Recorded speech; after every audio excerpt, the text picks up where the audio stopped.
Ajo çfarë ishte ndryshe, kësaj here në zgjedhjet në Hungari, ishte pjesëmarrja masive në votime mbi 80% e qytetarëve hungarez.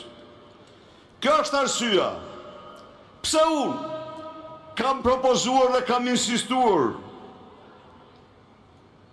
ligjin për votimin me detyrim, ligj të cilin e kanë një seri vendesh demokratike në Europë dhe në botë, sepse vetëm një pjesëmarrje e tillë e detyruar në zgjedhje në Shqipëri do mund të çlironte shqiptarët nga Afrika dhe do mund të bënte ndryshimin mbi të cilin përfundimisht arrihen rezultatet që duhen.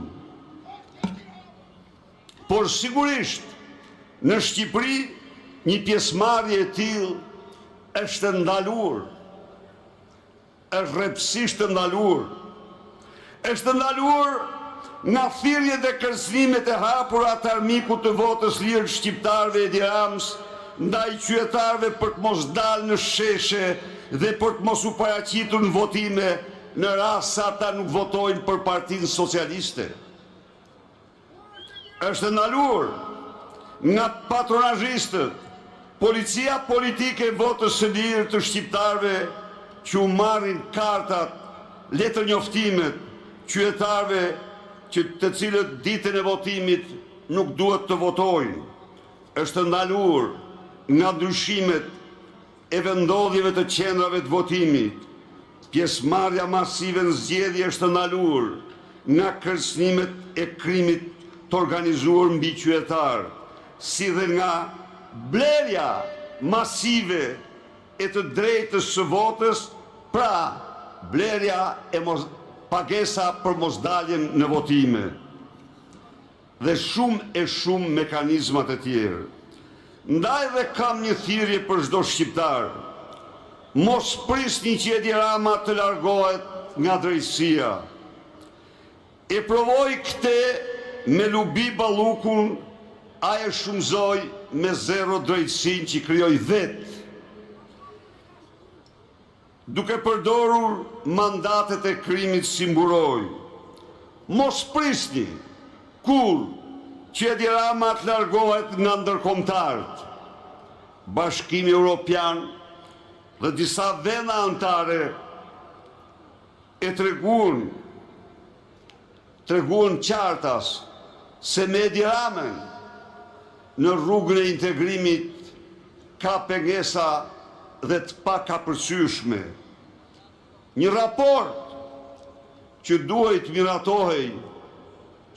miratohej, që në fillim të marsit, siç u miratua për Malin e Zi, dhe që është thjesht një raport i ndërmjem, përsëri mbeti në klasë dje, dhe se kur do e kaloj, as vetë nuk e dim, pavarësisht se mbahet një heshtje mafioze nga qeveria, por miqtan na informojnë se kërkesat ndaj Shqipërisë po 2, 3 dhe shumë fishohen pas rastit Balluku dhe rastit të Akshit apo të lindave të Edi Ramës.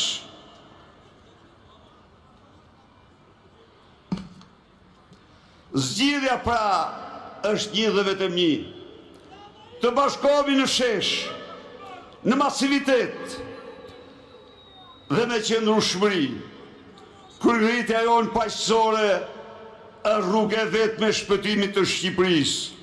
Sot çdo shqiptar ka 100 arsye për të dalë në revolt. 1 miliard euro që do paguhen nga qytetarët shqiptar për Porto Romanon. Një port 4 herë më i vogël se sa porti Durrësit.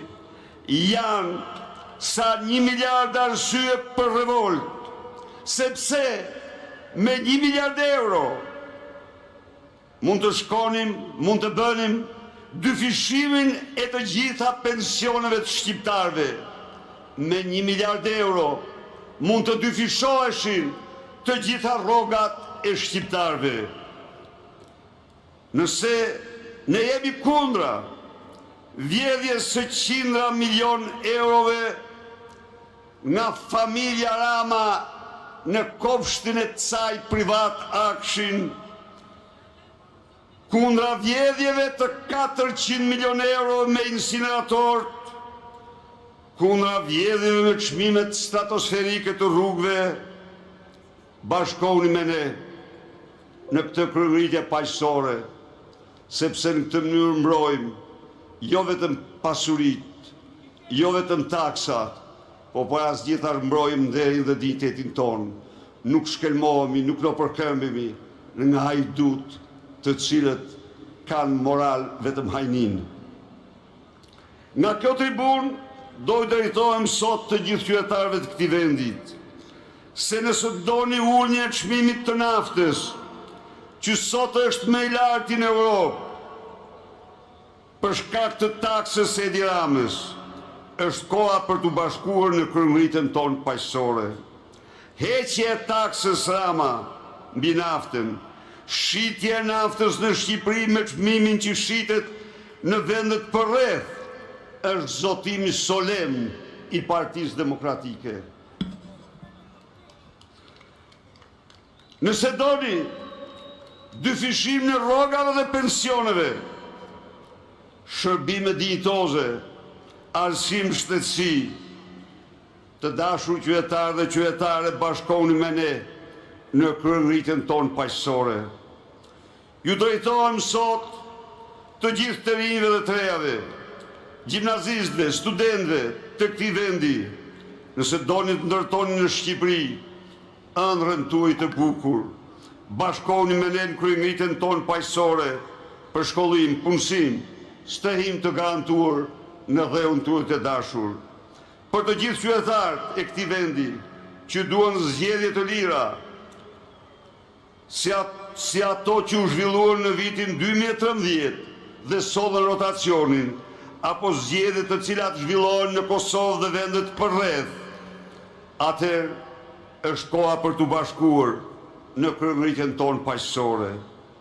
Ju drejtohem të gjithë shqiptarëve që konsiderojnë integrimin në Bashkimin Evropian si të ardhmen më të mirë për vete, familje dhe vendin e tyre. Nëse doni që Shqipëria të vazhdojë rrugtimin e saj drejt Bashkimit Evropian si vendi i qytetarëve të lirë dhe të barabartë para ligjit dhe shtetit ligjor, bashkohuni me ne në kryerritjen tonë paqësore. Me Edi Ramën, që përdor ligjin për të mbrojtur vjedhjet e tij dhe korrupsionin, integrim nuk ka dhe nuk mund të ketë. Të dashur miq, në betejat e saj të viteve të fundit, Partia Demokratike u siguroi shqiptarëve opozitë të vërtetë. Me betejat e saj të viteve të fundit, ne u treguam miqve tanë të vërtetën për Shqipërinë.